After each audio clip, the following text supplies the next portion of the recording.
Hello to all of you from around the world. I want to welcome you back to another beautiful edition of Soulivity Today, broadcasting live from our studio right here in the nation's capital, Washington, D.C., and on our partner KMET 1490 AM radio in Southern California. Listen, we've got a fantastic show. My name is Brian Westley Johnson, and I hope you are ready for what we have today for you. I'm glad you're here. I'm joined today by the host of Consciously Awesome Living, Sheila Applegate. Hey, Sheila. Hey, Brian. I'm so glad you're here. I'm glad to be here with you. I missed you on the weeks that I was off. Yeah. I mean, we unfortunately, my honey fell ill yesterday to a little something. So we had to do a rebroadcast yesterday. So we weren't able to get together as we normally would on Tuesday. I'm going to be all confused this week. I know, it's like discombobulated. Like, what day is it now? What you've been doing for the last few days? Well, I went for, I had so much fun over the weekend. My friend had her 65th birthday party, and it was a 70s theme, so we got to have a lot of fun with that. We had our fractal illumination gathering, which was unbelievably fun and energetic and filled with lots of transformation. So yeah, it's been good. And now we're just moving through the week, riding those waves. Wow, you had a fantastic, weekend. That sounds fantabulous. Yeah, it was. Well, you saw my post on Facebook where I was posting my little heart, which is my little grandbaby, Azari. Hi, Azari. Had a great time with her on Sunday with some family that were here from out of town with my family, and it was just great. She just lights up my heart. And she always steals the show. It's like all these other people around us. I know but who are you? So it was great. It was great. What's also great is today's show, where we are doing another Wellness Wednesday, where we bring you health and wellness stories from around the world that can help get you holistically healthy. And Sheila, I cannot wait to get to this show, because it's a special show where instead of talking about different things today, we're going to be talking about something that is happening every year. And that is, for more than 20 years, October has been recognized as Health Literacy Month. This international observance is when hospitals, health centers, literacy programs, libraries, social service agencies, businesses, professional associations, government agencies, consumer alliances, and so many other groups work together to integrate and expand the mission of health literacy. So isn't that fantastic? Yeah. I think we're going to have to talk more about what health literacy is, but it sounds fantastic to me. I know. So why don't we do that? Here's more information about what health literacy means to you. Sometimes people can be confused by the information given to them by their doctor or pharmacist. They may end up taking their medications the wrong way in the wrong dose, or at the wrong times because they're not sure what to do. Personal health literacy is when individuals have the ability to find, understand, and use information to make decisions and take actions for themselves and others. You can increase your own health literacy by asking questions and getting answers. To avoid misunderstandings, healthcare providers should use simple language and avoid complicated medical terms that only they understand. You can also increase your own health literacy by repeating back any instructions your doctor, nurse, or pharmacist gives you. It's a good way to check that you understood. You can also bring someone with you. Health literacy can help to prevent problems and protect your health, as well as manage existing problems and unexpected situations that may arise. The Institute for Healthcare Advancement seeks to improve health literacy by helping everyone integrate health literacy into their lives.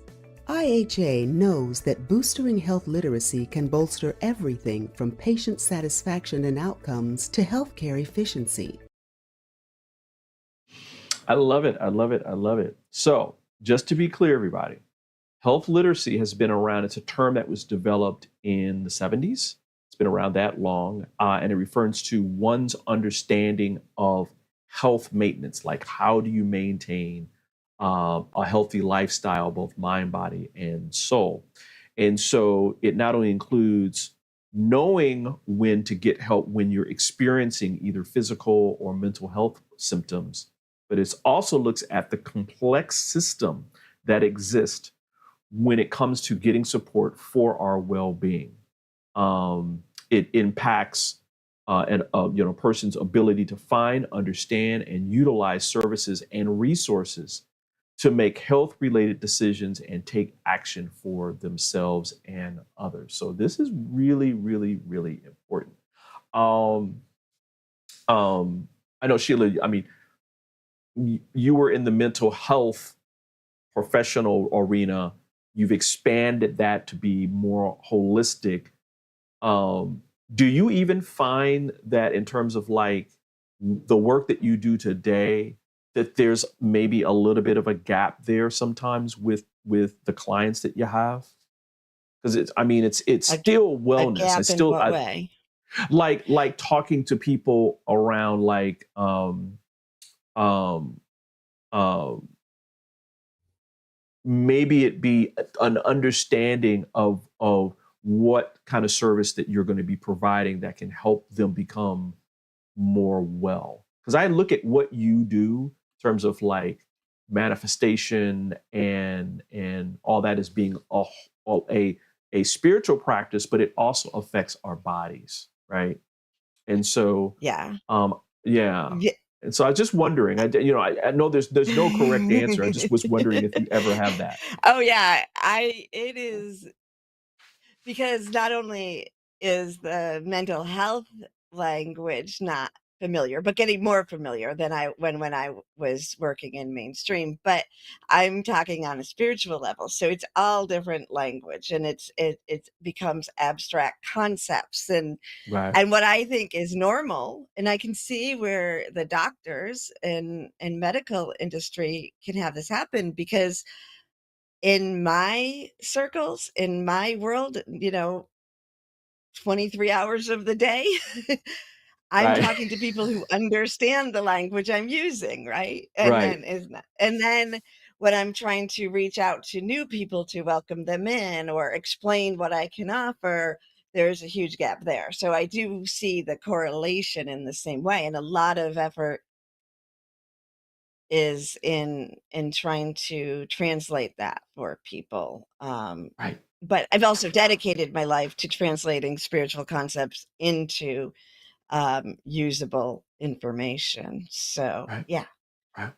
It's funny because when I found out that October was Health Literacy Month, I was like, like what's like health literacy, you know, I know about health, right? I think that's what most people are probably thinking in their mind around health literacy, that, oh, well, if I'm sick, I just go to the hospital, that kind of thing, right? Or Mhm. if, um, if maybe I'm having some trouble with my eyes, I need to go to the eye doctor or whatever. Um, that's part of what I found out that health literacy is. I mean, it's a part, but it's way deeper than that and Right. broader than it is, because I mean, a part of it is just what you talked about, right? Which is this, and again, we're going to be talking about some of this later on in the show, but it is about language, right? Like Mhm.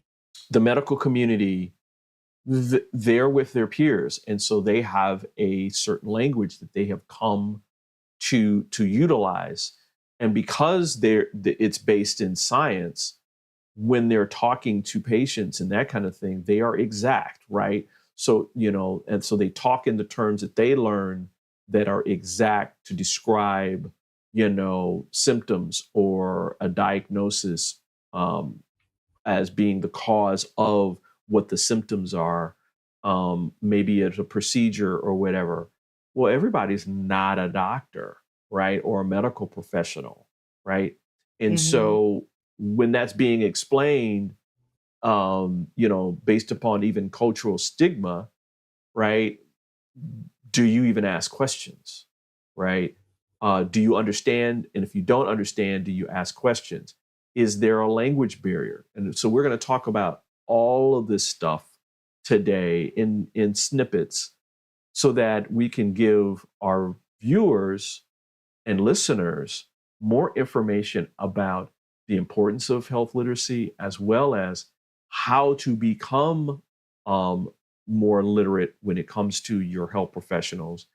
And finally, but most importantly, that you as a consumer of healthcare have the right and the need and can be empowered to lead discussions about your health, about what's going on with you, right? And demand from your healthcare providers and your medical professionals that they explain stuff to you so that you really understand it.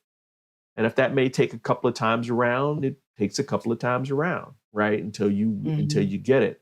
And again, and there's cultural barriers around this too. So we're going to talk about that too, that need to be taken care of. So I'm glad we're talking about this. And I know that it'll help people across the spectrum of health wellness, including people like you, Sheila, who are supporting people with wellness, but from a spiritual standpoint. That's also highly important. I mean, you and I, we both know that for us, it starts there. But yeah. So it's a great show today. We're looking forward to it.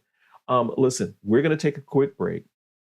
And when we come back, we'll talk more about this, and we're going to get 5 aspects of this from the CDC talking about health literacy to put some more meat on the bones in terms of this. So we're going to take a quick break, and we'll be back in about 2 minutes.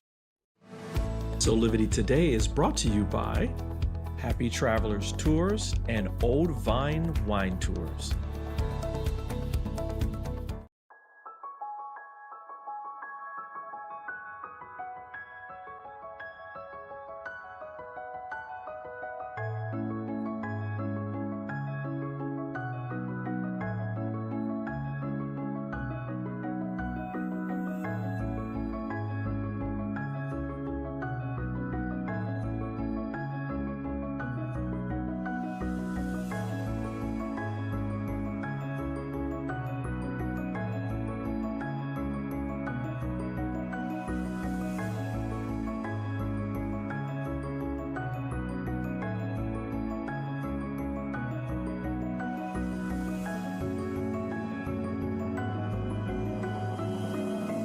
Find all of the Satana products at our Go shop at go.soulivity.com. Have you ever asked the question, if I was to be anything, what would I be? Regardless of money, regardless of status, beyond popularity and fame, living your passion, feeling your life has purpose. Soulivity is a space to nurture that which lives in all of us, a place where work can become play, and doing what we love creates the dreams of a lifetime.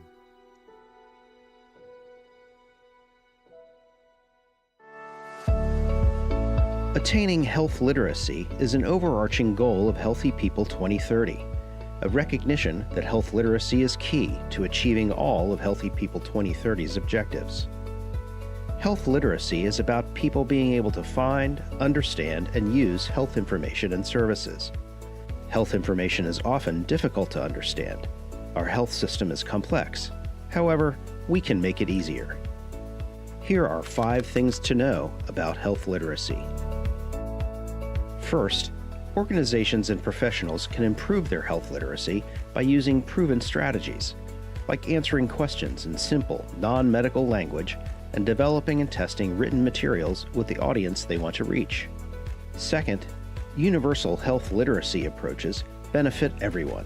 Vulnerable people like older adults, people who have difficulty reading and using numbers, or people who are not fluent in English face the biggest challenges. But anyone can have trouble understanding health information. If we act as though anyone is at risk of misunderstanding information, everyone is better off.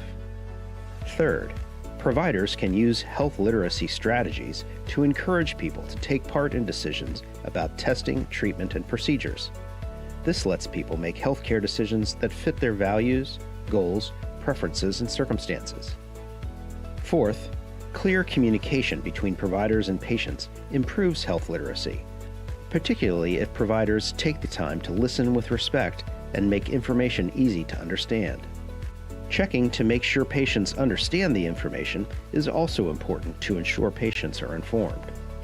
Fifth, being health literate will help people make informed decisions and take actions to improve their health. Being health literate can help people achieve their goals, whether that is trying to manage a chronic condition, engage in a healthy lifestyle, or take precautions to avoid getting sick.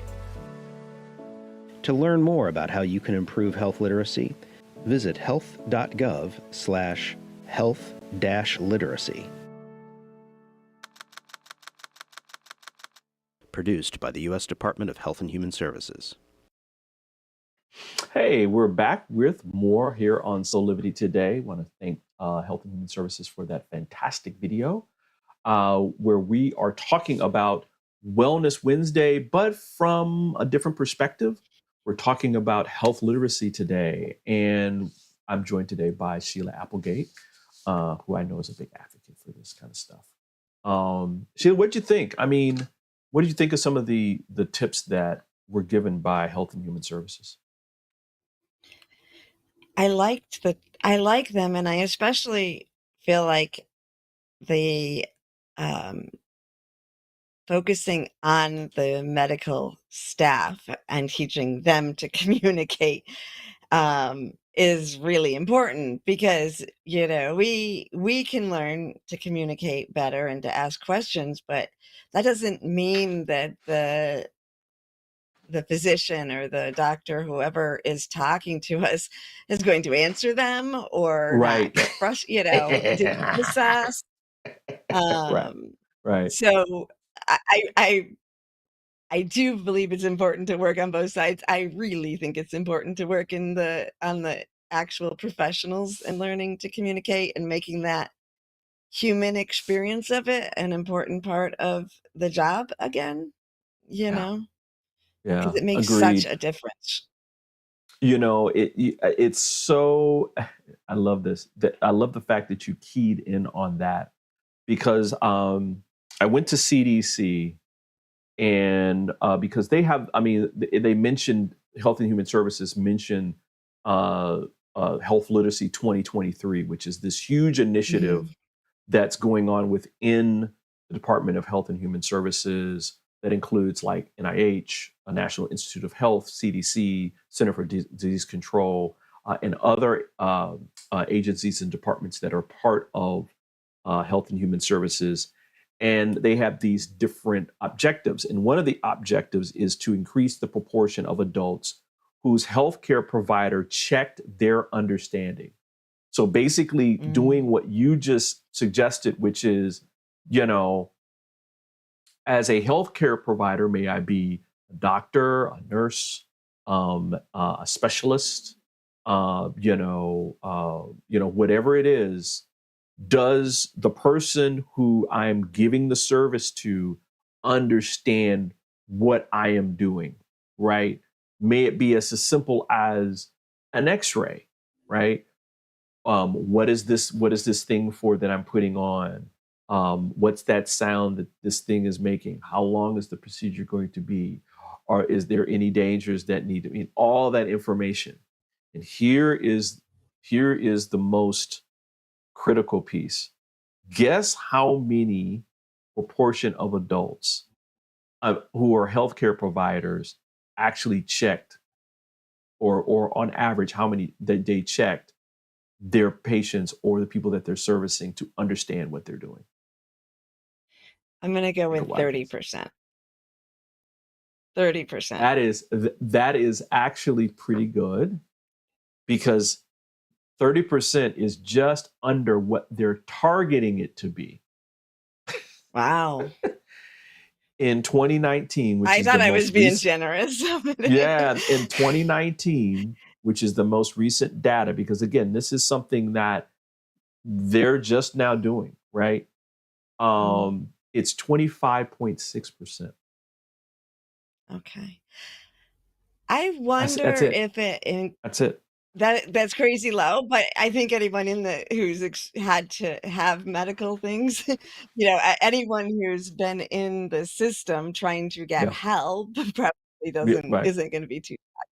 But I do wonder Right. if it's gone up since then, partly from this initiative and partly if COVID changed things. During Maybe. COVID, during COVID, getting any information from your doctor was not helpful. But I almost wonder if people started to slow down and communicate because of seeing publicly how much confusion led to worse things. But maybe not. We'll see when they do their new No, stats, right? I think that's a good point though, right? Because I mean, you almost have these two camps, right? Where you had a camp that was like, this, you don't need to know about any of this. This is nothing, right?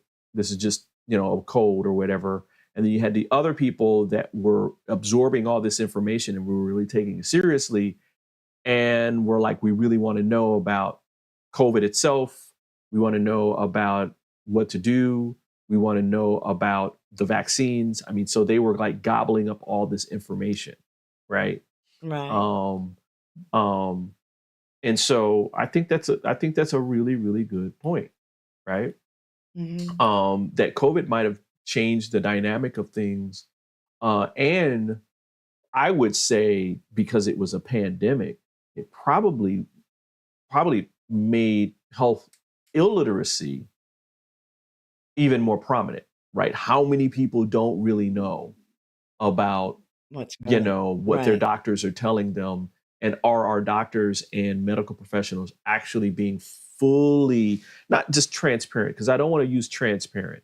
I want to say that they are explaining things in a way where they understand that their patients get it, right? It's like and you know this from being a mental health professional, it's mirror and validation, right? So asking your patients, do you understand? So can you repeat back to me exactly what your understanding of what I told you is, so that Right. I can know that you got it, right? Those kind of things aren't happening. I don't think that's ever happened to me No, in a doctor's no, visit. no, me either. Me either.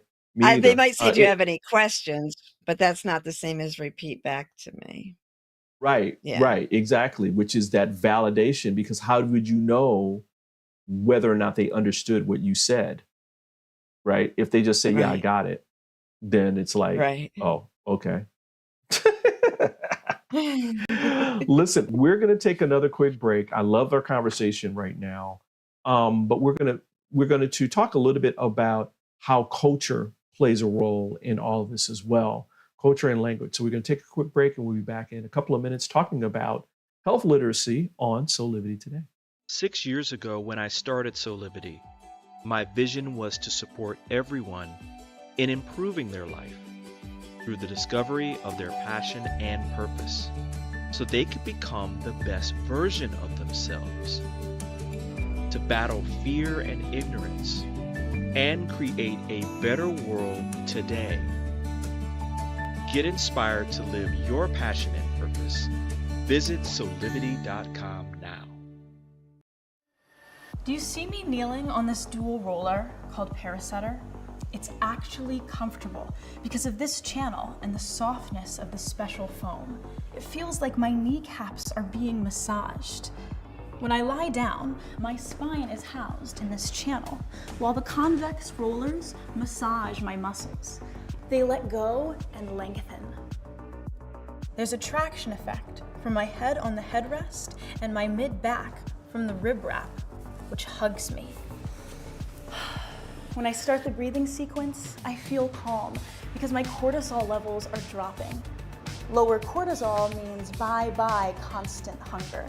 Parasetter is 40 inches long and much more comfortable than old-style rollers, but it weighs only 10 ounces. Parasetter, just like Pilates was, is no longer an insider secret. Do yourself a favor. Reset your parasympathetic nervous system. Defeat stress. Lying, sitting, kneeling, or standing. This unique patented roller helps everyone.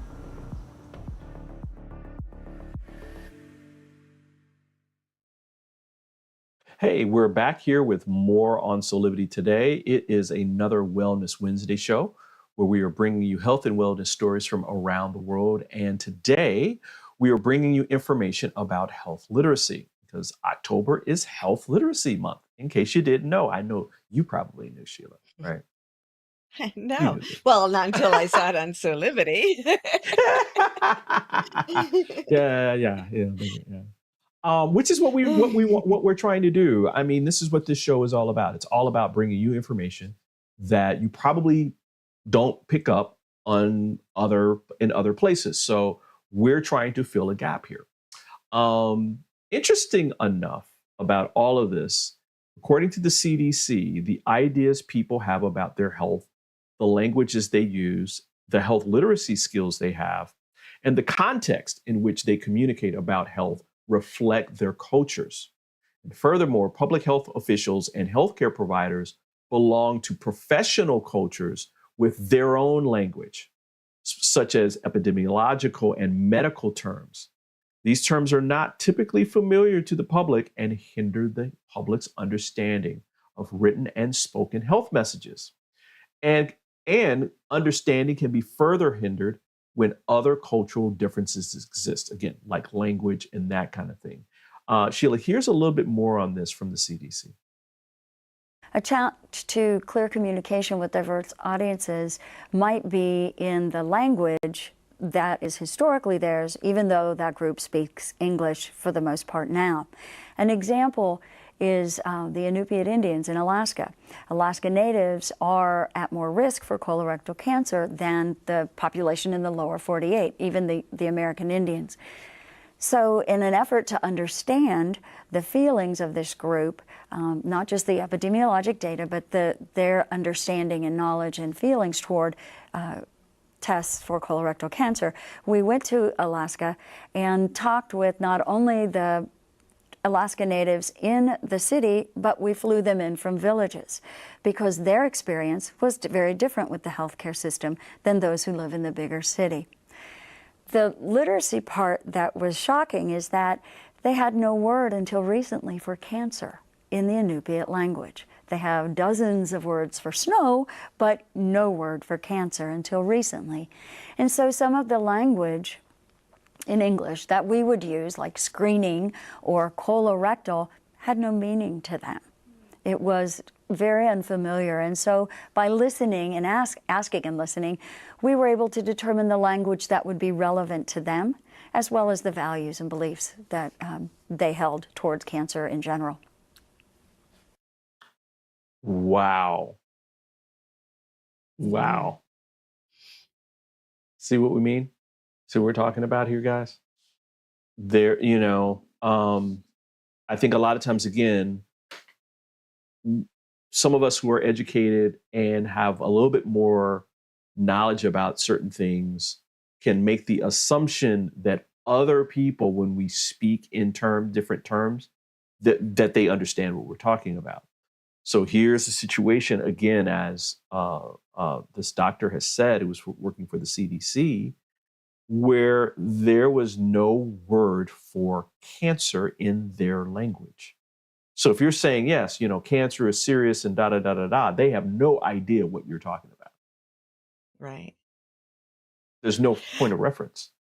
So I mean, I can't not say this. This is so interesting because it's not going to really support our point, and we'll keep going on this point. But No, no, go for it. I listened to this show on YouTube, and it's Hmm. the Green Brothers and the scientists. So Hank, I just had watched one about how he's like, cancer, there is no such thing as cancer because there's only cancers, and there's so many, and they mean so many different things, that we're harming people by using the word cancer, because then they think it's one thing and it's not. So then I saw that like 2 days ago. Then I saw this clip and I'm like, were they better off or not? Did they have to introduce cancer, or could they have told them exactly what they had versus Right, a generalized theme? So anyway, that's right. a side tangent, but that's still language stuff. Like, uh, But yeah, I think that does support this, right? Because if this is off the topic, right? Where let's say you're trying to explain someone that you can get from here to the other side of town very quickly if you own a car, but they don't know what a car is. There's no right, language in their language. There is no car. They may only know a horse, right? They say, well, a horse right, can't go from here to there. What are you talking about? What's a car, right?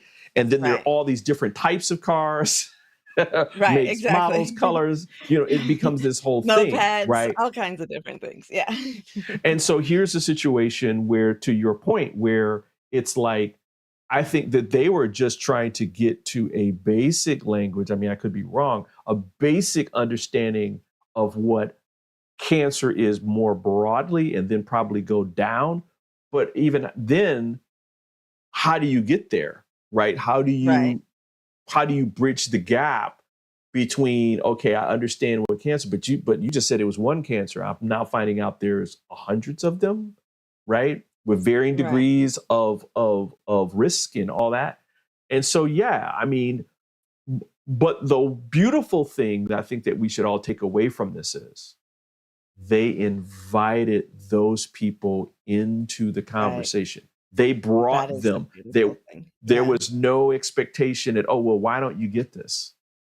Cancer's been Right, around for 50 years. And, if you weren't living out in whatever, you would know. That kind of discrimination and talk is not right, helpful to all of right. us, to all of us, Mhm. because it relates to all of our health care outcomes, believe it or not.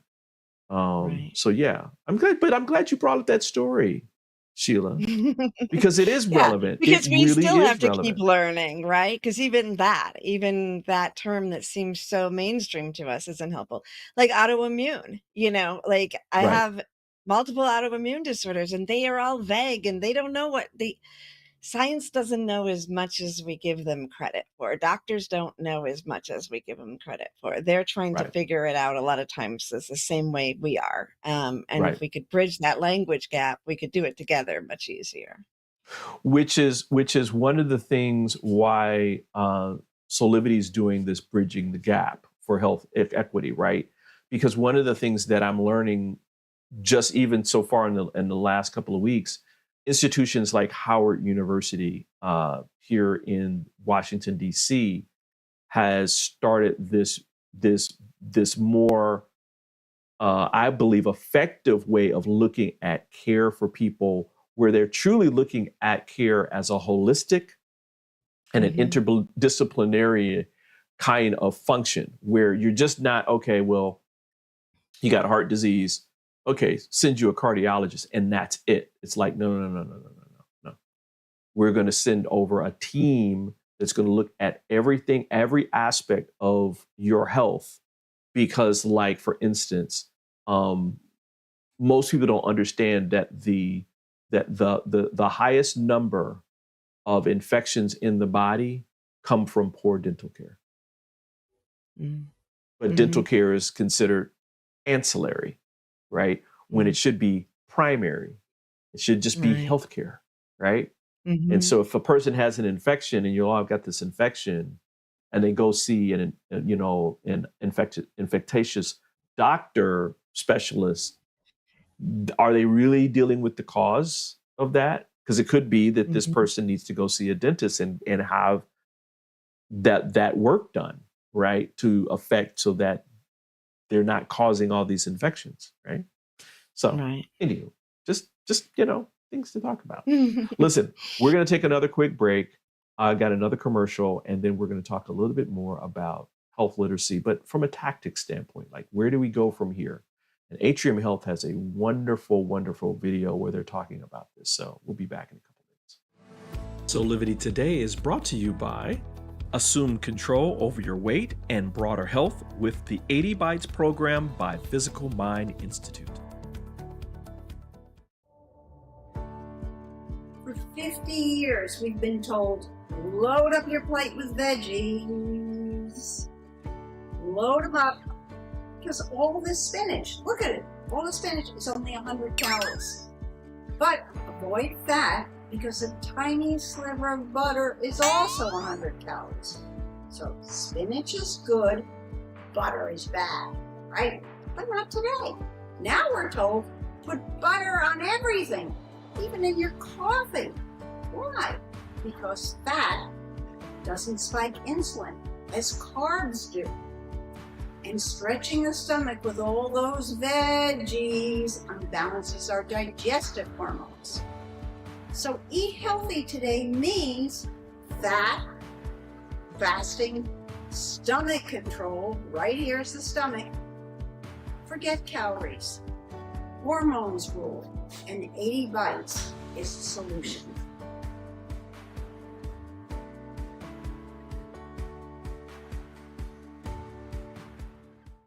Are you ready to take that first step towards true, unwavering inner happiness?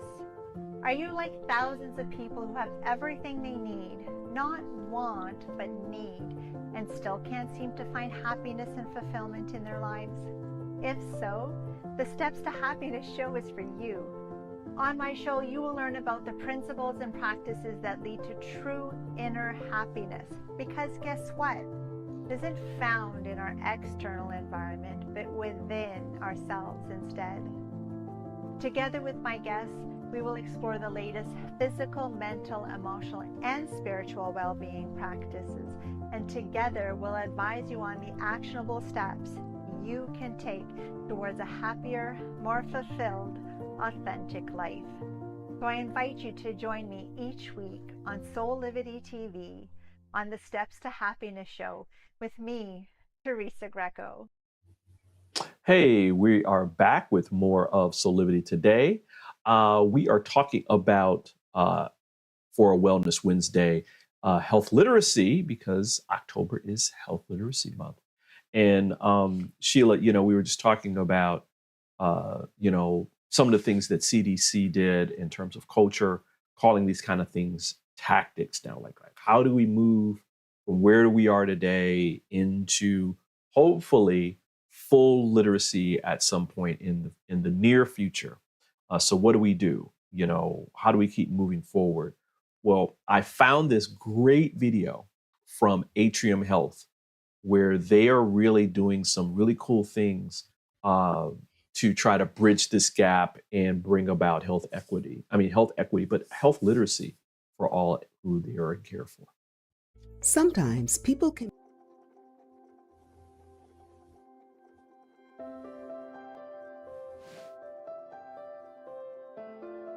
When we first started with the health literacy team, what we used them for was just to review our statement messages. We thought we knew it all and we could do it right. We didn't need somebody else to tell us what to do. And then we gave the statements to the health literacy department. When we got them back and we had all these changes, we're like, whoa, we didn't realize it. Here we were saying one thing, but the patient is not going to understand what that is. The biggest part on having the patients to give feedback is just establishing that rapport where they trust you and they feel open to share with you. Maybe they don't understand something, and just to have that ear to listen to them and not make them feel any way beneath or less than. just friends. We're talking. I'm here to help you to accomplish those goals in your healthcare. As Latino, we see the doctor like an authority, and we don't see that I can be involved in the treatment. We don't feel like, oh, my opinion is important. I want to tell doctor, oh, I forgot to tell the doctor this. He might change the medicine because I want to tell that I have bad reaction one day with that medicine, but doctor know everything and I'm going to tell anything.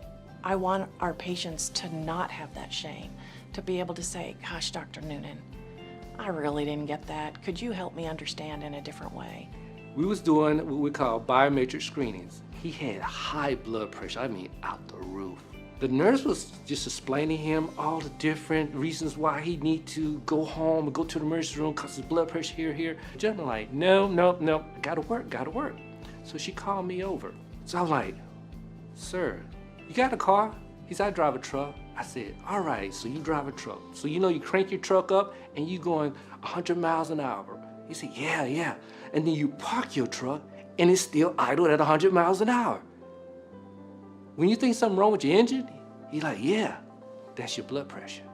He said, okay, what I need to do? I need you to tell your supervisor that you can go into the emergency room. You need to go now. And he left. I often use a teach back technique. I'll say something and then I'll say, now what did you hear? Tell me what you heard and did I make that clear? And if a patient can say back to me what I have said about a particular disease or about a particular way to take a medicine, then I understand that they heard me. I'll say, I'm going to pretend to be a fly on the wall today. Run through your home exercise program for me. And as you're doing that, say out loud what it's doing for you and how it's helping you to accomplish the goals. And that is an excellent example of how they can, let me know that they understand what we're trying to accomplish. You have to know the person that you're going to encounter. Just be prepared.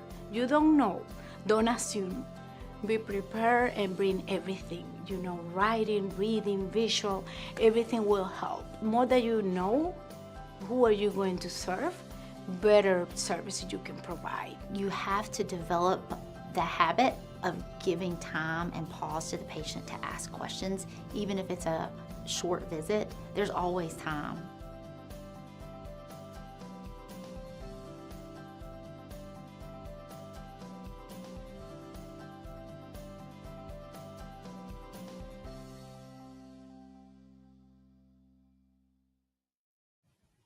Isn't that cool? Mm-hmm. Isn't that Yeah. really good? I mean, I think all of us sometimes, I love the when I think she was either a patient coordinator or a nurse practitioner who was talking about the fact that culturally, as a Latino woman in that community, people look up to doctors as the authority. And so there's this stigma that, well, I'm not supposed to ask questions, right? And that I'm just supposed to Right. just do whatever they tell me to do, even if I don't understand what they're telling me to do, right? And it's like, no. It's okay, one, that we don't know, right? Mhm. So just surrender that. And two, it is important for us to know because we are investing in ourselves in terms of giving ourselves that self-love to take care of ourselves and investing in our health outcomes ourselves, right? Mhm. Yeah. And so I love that part. And I love some of the other things too. What kind of stood out for you? I really liked the feedback loop that they were talking about. I don't Yeah. think I've ever had a doctor ask me to go over the steps and then play it back for me. So, Yeah. if I think I understand something, that doesn't mean I do. That doesn't mean I'm going to remember it either. So, and just getting to know, and the way the one doctor talked to the guy about the truck, right? Like, let's use language, Right. let's associate it to something. It doesn't have to be medical. It doesn't have to be about the body. Let's make this a metaphor about something that is everyday life when it's important and take the time for that. Exactly.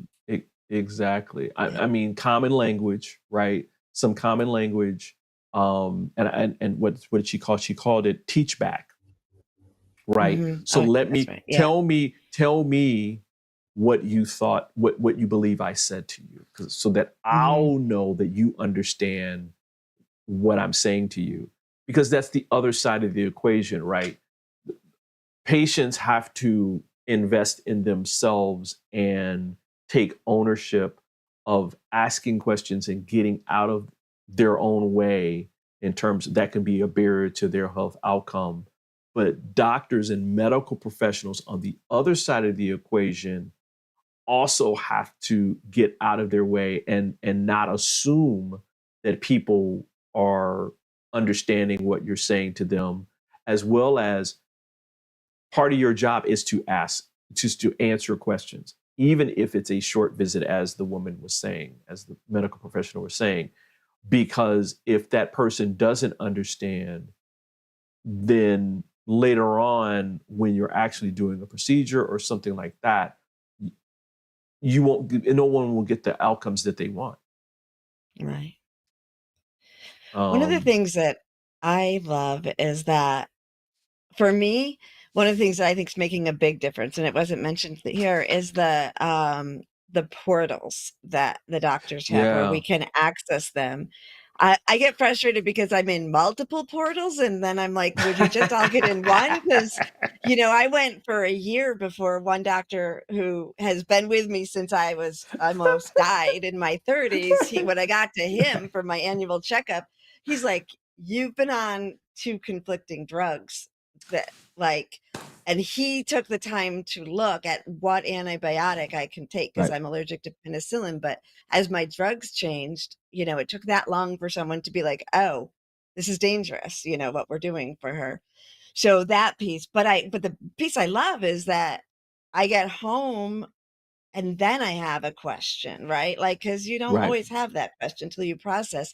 And then you can just go in the portal. And I found that most of the doctors reply there directly to me Right. very quickly with my Right. answers. And then that, so I think that's important to our literacy too, that we have that access to them at other times. Yeah, it's all interconnected, right? Where we're in a technology age that uses information to transmit through all these disparate types of environments. And so first, people have to get internet access more available, more cheaply. 2, they need to understand that these portals, that they exist in multiple languages, right? Right. And then when you're having these conversations, that people are using a common vernacular or language, Mhm. so that people understand, right, what's going on. Again, I love that guy that, used the car analogy for blood pressure. And when Right. that guy got it, he was like, oh, wow, that's serious. Okay. Well, yeah, I need to go in, right? And then he did it Right. immediately, right? So really, really good stuff. Really good stuff. I'm glad we're talking about this. Listen, we're going to be continuing to talk about health literacy and all that, throughout all of Soulivity. And so look out for more information at soulivity.com. Sheila, we're going to take a quick break, and we'll be back with more of Soulivity today. Hi there, Sheila Applegate here with some exciting news. I've joined the incredible Soulivity team as the host of the new Consciously Awesome live show, where I will be sharing insights to help you discover your full brilliance and claim the vibrant life you deserve. So tune in every Wednesday right here on Soulivity TV to join the fun, and remember to subscribe to the channel so that you don't miss a single episode. Have an awesome week, and I will see you on Wednesday. Would you like to be one of the first people to experience mental freedom? Mental freedom is a coaching practice with 6 core principles: improving hope, self-efficacy, optimism, resilience, and general well-being. Mental freedom only takes 6 sessions. It is designed to give you the tools you need to help yourself. It can help with any situation: relationship problems, past trauma, career decisions, parenting challenges, addiction, and mental health concerns. Incorporating the Mental Freedom Framework into your life will deliver an approach to master any situation and a pathway toward achieving inner peace. Mental Freedom provides the information and tools that you need to grow and be bigger than anything that ever happens to you. So if you're looking for one-on-one or a group coaching program that will allow you to address any situation that comes up in your life with practical tools to give you more peace and joy, then join the Mental Freedom Program in Soulivity's Aspire Academy. There are very limited spots available, so don't delay. I hope to see you there.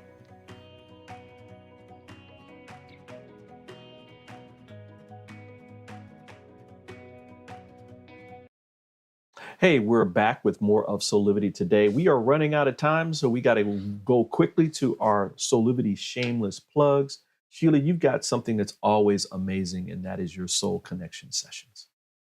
Yes. So if you're interested in maybe having an individual session with me one-on-one where we can perhaps help you get in alignment with your physical, emotional, and spiritual, help you understand. And if you're going through anything, even the physical world right now, that like we talked about, you could bring it all together. We could kind of fit the pieces together for you and give you a higher perspective of your healing path. Great. And you can see that at SheilaApplegate.com. Yeah, thanks, Sheila, for being here. I mean, we talk so much, we're running out of time today. Listen, everybody, this is how we do it every Wednesday with our Wellness Wednesdays, where we talk about health stories from around the world. Listen, we hope that you come back and join us every weekday at Monday through Friday at 8 a.m. Eastern for our live broadcast, or you can listen to us at 8 a.m. Pacific time, Monday through Friday on KMET 1490 AM radio in Southern California. Listen, on behalf of all of us here at Soulivity, thanks for joining us. Sheila, thank you for joining us, and we will see you next time. Bye for now.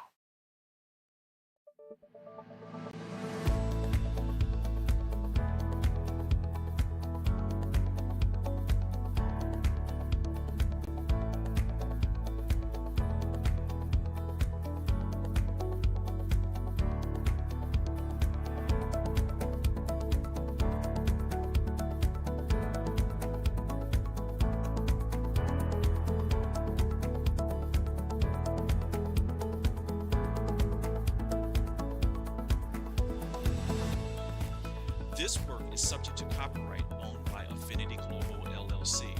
Any reproduction or republication of all or part of this is expressly prohibited unless Affinity Global LLC has explicitly granted